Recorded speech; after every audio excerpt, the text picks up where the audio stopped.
kissed her forehead after betraying her, and she said thank you, not because she forgave you, but because she finally saw the man she feared you might become. You said nothing, not even a lie, not even a reason. You just stared not at her, but through her, as if measuring how deeply her love could bleed before she'd crawl back anyway. And she did. She came back because you didn't chase. She cried harder because you didn't flinch. She asked for the truth and you gave her silence. She had tasted too many men who begged for softness. She wanted the one who stayed cold even when her tears begged for warmth. She didn't fall in love with your words. She fell in line with your silence, because silence is not weakness. Silence is the language of control. If this whisper already rules part of you, let it echo, like the video. Leave your shadow in the comments. Subscribe and stay seated in the silence. She doesn't respect sweet words. She respects the man who never needed to use them. He who speaks too sweetly is already begging to be devoured. You always thought words were weapons, sharp, swift, deadly when placed with precision. But you were wrong. Words are meat, and every time you offered them soft, bleeding, dripping with sweetness, you fed her something to tear through, something to chew. You mistook her attention for awe, but she was only sharpening her hunger for more, for dominance, for the taste of you caving beneath your own kindness. She does not trust sweetness, she tests it. She does not feel safe when you soothe her. She feels stronger, because every soothing sentence is a confession that you need her to stay, that your power bends to her affection, that you'll twist your tone, your spine, even your principles just to keep her near. And once she knows that, she no longer sees a man. She sees an opening. You told her she was beautiful when she was cruel. You forgave her before she asked. You explained yourself when she doubted you gently, patiently, desperately, and with every soft syllable, you taught her to not believe you, because no man with real power ever speaks with a mouth full of roses. Real power does not soften. It doesn't explain itself. It waits. You think you win her over with compliments, but she only hears fear dressed as admiration. You tell her, "I'll never leave you." And she wonders, what would he become if I did? You say, "You're the only one I want." And she thinks, then he is already mine. You kneel, not knowing that kneeling makes her cruel. And you speak, not knowing that silence would have made her wonder. Every time you opened your mouth to protect her feelings, you surrendered something, a little mystery, a little power, a little coldness that she secretly needed to believe you were worth obeying. Sweet words are not currency to her. They are confessions, evidence, proof that you fear abandonment more than she fears losing you. You told her too much. That was your first mistake. You narrated your desire. You exposed your loyalty. You spilled every thought as if being known would make her stay. But Machiavelli knew the moment you make yourself fully legible, you become predictable. And what is predictable can be controlled. The man who speaks too much dies by 1,000 interpretations. She twists your sentences when she's angry. She replays your promises when she's bored. She weaponizes your tenderness when she wants control. Every word you gave her became a tool, and now even your truth belongs to her. Silence would have been your only defense. Not the silence of indifference, but the silence of calculation. The kind of silence that makes her doubt whether she's winning. That makes her spiral in her mind. That makes her wonder, why isn't he fighting to explain himself? Because the moment she has to guess what you're feeling, she starts to respect you again. You don't need to speak to assert power.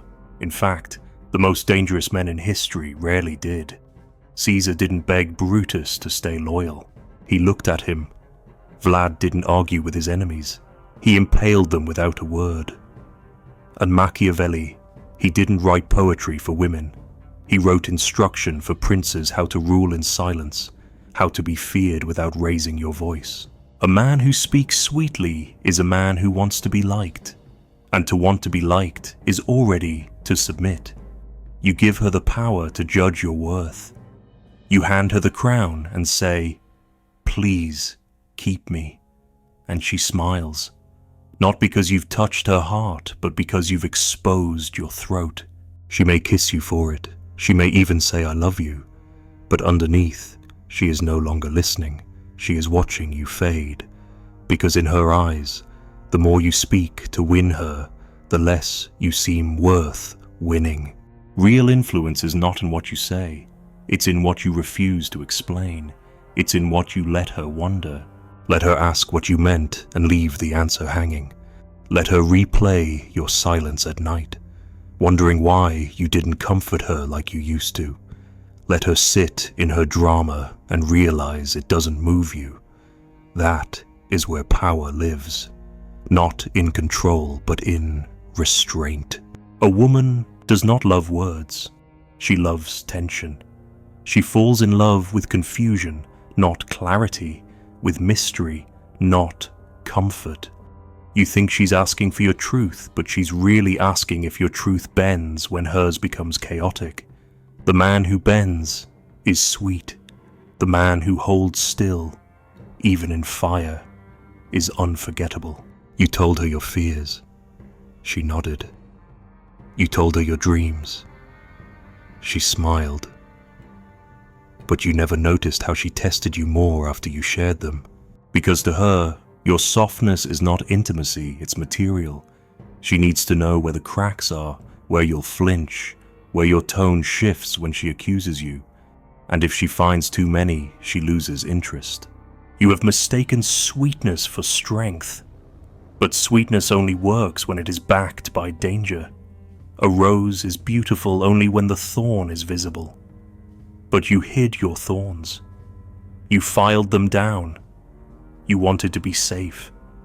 And now she wonders why you don't scare her anymore. The irony is cruel the more tender you became, the more easily she dismissed you. Not because she's heartless, but because biology doesn't reward the man who pleads. Evolution does not bow to charm, it bows to composure. And in her bones, she is wired to submit to stillness, not to softness. You think you're losing her because you didn't love her well enough, but she's leaving because you loved her too visibly, too audibly, too desperately. She never had to wonder if she was everything, and so she became bored. She may accuse you of being distant now, cold, hard to read. Let her. That means she's noticing you again. That means you've stopped feeding her illusions. That means she can't quite predict what you'll say next because you're not saying anything at all.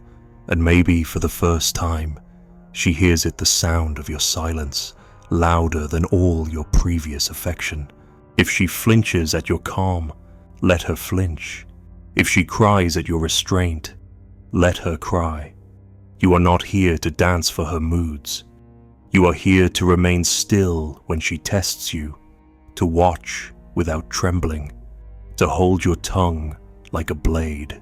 Let her ask, "What are you thinking?" Let her ask again and again, because once you speak, she'll know she's still in control. But if you don't, she'll wonder if she ever was. Silence is not absence. It is a form of dominion that commands without asking. You are not silent because you lack words. You are silent because you do not give them away cheaply anymore. There was a time you spoke to clarify, to calm, to rescue, to please, but now you speak less, and when you do, your words are deliberate, like chess moves, not conversation. You are no longer a man explaining himself. You are a throne unmoved, heavy with weight no apology can lift. You discovered it slowly, not all at once. The first time she screamed, and you didn't explain yourself.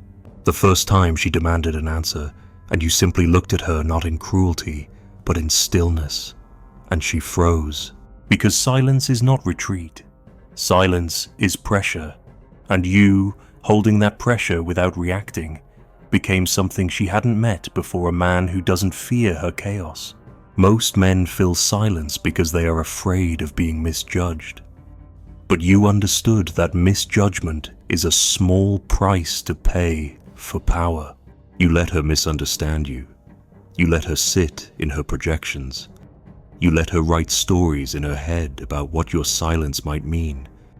And in doing so, you became larger than her words. You became something she had to interpret.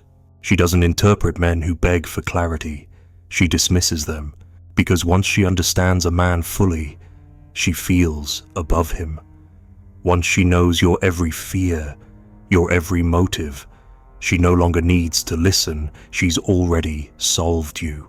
But when you become unreadable, unreactive, unshaken by the rise and fall of her emotions, you become mythic. She begins to watch you instead of correct you. She begins to adjust herself before you ever demand it. You do not need to dominate her. You need only refuse to submit. Silence is the architecture of sovereignty. It is the castle wall she cannot climb because you built it from within. Not with bricks, but with restraint. You are not unavailable. You are not volunteering yourself. When she speaks with venom, you respond with stillness. When she accuses, you blink slowly, not in indifference, but in strategy, because only fools argue to win. Kings do not argue, they decree, and when silence is the decree, it is felt more viscerally than 1,000 reasons. The men she forgets are the ones who explained everything. The men she remembers are the ones who never gave her the blueprint, because those men forced her to wrestle with her own mind, and the mind, once haunted by uncertainty, never fully returns to peace.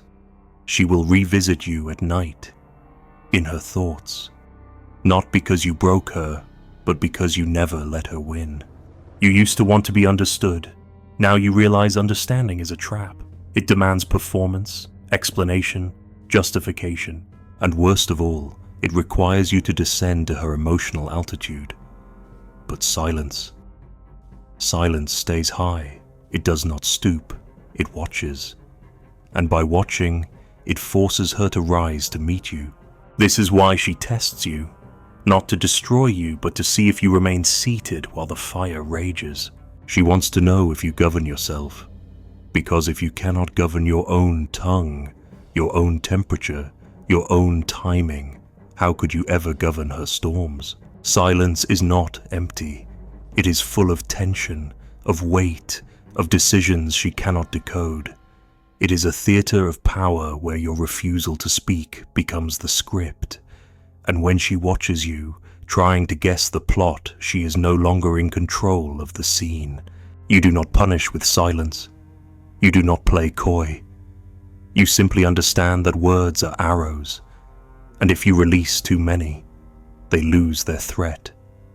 But if you stand there, holding one, never releasing, she will watch that arrow until her breath falters. She used to push you to speak, to confess, to explain. But now she sits quieter, because she has learned something primal, that your silence is not passive, it is law. You do not shout, you do not chase, you do not correct. You allow her to choose madness if she must, but you will not join her in it. This is not cruelty, it is the edge of dignity, the border between man and boy. A boy raises his voice, a boy shouts to be heard, a boy explains, hoping to be forgiven. But a man sits, listens, watches, and when the storm passes, he has not moved. You become the one she orbits around, not because you force her, but because you are the only fixed point in her spinning world, the only presence that does not reshape itself based on her feelings. And in that, she finds something terrifyingly rare, a man who cannot be pulled. There will be moments when she rages, When she threatens to leave, when she begs for answers you refuse to give, let her rage, let her threaten, let her sob into silence. And then, when her voice breaks, when her breath shudders, speak a single sentence. Cold, simple, true, and watch the way her entire body shifts. Watch the way she steps back into alignment. Not because you demanded it, but because you earned it with gravity. That gravity is built in the hours you said nothing, in the days you did not flinch, in the nights you did not defend your name. She does not love the sound of your voice. She loves the weight of your presence. And silence makes that presence undeniable. You were never meant to be soft enough to hold. You were meant to be strong enough to lean on even when her world collapses. And that strength is not loud. It is still. She will test your silence again. She will mistake it for distance. She will accuse you of withholding, but you do not explain your discipline. You live it. And slowly, she will come to understand your silence is not rejection. It is reverence for yourself, for the throne you refuse to abandon just to chase affection. You are not her equal in emotion. You are her equal in force. But force does not mean sound. It means restraint. And in restraint, you become untouchable. Let her guess. Let her ache. Let her burn herself against your stillness. Because when the fire dies out, she will find you where she left you, silent, sovereign, unbroken. That is how a throne speaks, not in persuasion, but in permanence. Only when you do not flinch at her drama will she believe you can endure her truth. She doesn't scream to be heard. She screams to see if you flinch, not because she wants you to fold, but because she needs to know if she's safe to unfold. The chaos she throws at you is not always malice. Sometimes it's a gift disguised as fire, a confession hidden in cruelty. But she will only hand you that fire if she believes you won't drop it. You misunderstand her pain. You think it demands comfort, reassurance, hushed promises and soothing touch. But what it truly asks for is witness unshaken, cold-blooded, unmovable. She doesn't want a man who joins her crying. She wants a man who can look through it, not ignore it, but see to the bone of it, without being lured into her hysteria. She needs a man who can sit in the heat of her worst self and not dissolve. That's why she tests you. That's why she insults, retreats, breaks things in half her voice, her logic, her trust. She doesn't believe softness survives. She believes only power does. And so she throws her cruelty like a gauntlet, not to wound you, but to watch what survives the blow. You used to plead when she was upset. You'd grab her hand, eyes full of apology, words trembling with promises. And she hated you for it, not because you were unkind, but because you collapsed. You let her storm dictate your shape, and in doing so, you became something she had to carry, not lean on. A man who flinches at her drama becomes her child. A man who matches her chaos becomes her enemy. But a man who neither reacts nor withdraws, who simply remains, becomes the mirror she was always afraid to look into. The one that reflects her worst impulses and doesn't crack. The one that shows her what she is, without rescuing her from it. She won't say thank you, not right away. She might curse you, tell you you're cold, accuse you of indifference. But deep down, she'll feel the tremor of something she didn't expect respect. Because you didn't let her cruelty redesign you. You didn't let her pain erase your posture. And in that unspoken way, you became the one who could actually hold her. Her drama isn't random, it is precise, archetypal, inherited. Women learn to test men not with logic, but with emotional disobedience. It is how they find out who is fit to rule alongside them and who needs their pity. Every scream is a riddle. Will you chase me? Or will you stay seated and let me spiral until I see myself again? And if you chase, she will run. If you soothe too quickly, she will harden.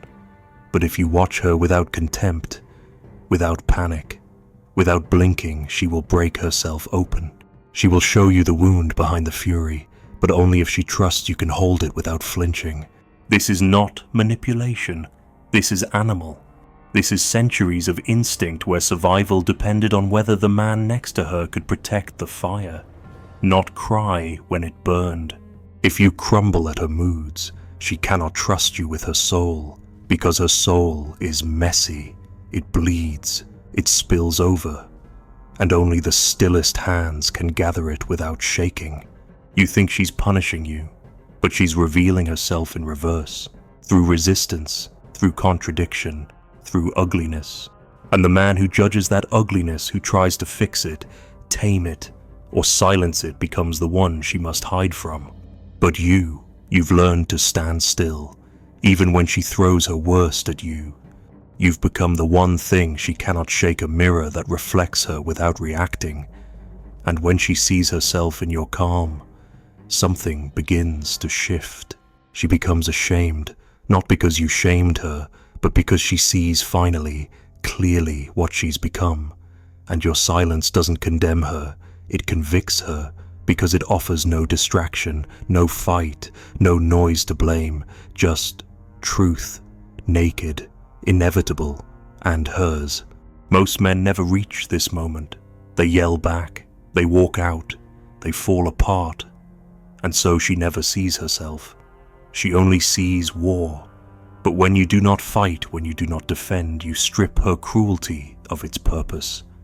And what remains is rawness, vulnerability, the truth she buried beneath drama. You begin to understand cruelty is not always about power. Sometimes it is a last defense, a fortress she builds when she fears no one could stand inside her ruin. And if you walk through that ruin with quiet eyes and steady breath, she will follow you, not with obedience, but with reverence. She may never say the words. She may still test you, still ignite small fires, still push at your calm like a child testing the edge of a cliff. But beneath it all, she knows you saw her, and you didn't run. And that knowing becomes the first real thread of loyalty. You must never explain this to her. Never say, "I understand your pain." Never make a sermon of your stillness. That ruins everything, because the moment you speak of your power, you reveal it was self-conscious, and real power is never self-conscious. It simply is. Let her call you cruel, let her say you don't care, let her storm, and when it passes, let her find you in the same place, unmoved, but not unkind, present, but not pleading, there, not because you were forced to stay, but because you chose to endure. She will begin to soften in small, almost invisible ways, a slower tone, a quieter eye, a moment where her breath catches before she speaks, as if remembering that your silence listens more deeply than words ever could. And in that softness, she gives you something no speech could ever earn her inner truth, the one beneath the performance, the one beneath the guilt and weaponized emotion, the one she's never shown fully, even to herself, because now she believes you can hold it. She tested your silence, you passed, and now she's listening. She sits by the door now, not speaking, not crying, not even blinking. Her eyes are wide, but not pleading, just watching, measuring, like a child who's finally met something that doesn't bend. You don't move, you don't reach for her. You let her drown in the silence you built, not as punishment, but as proof. Proof that love does not live in words, that power does not beg, that real presence does not chase the emotional weather. She trembles, not from fear but from recognition, that you are not like the others, that you will not soothe her to keep her, that if she wants to stay, she must choose to stand beside stillness. The rain taps against the window like questions you won't answer. She finally says your name soft, trembling, and you say nothing, because now she's the one listening.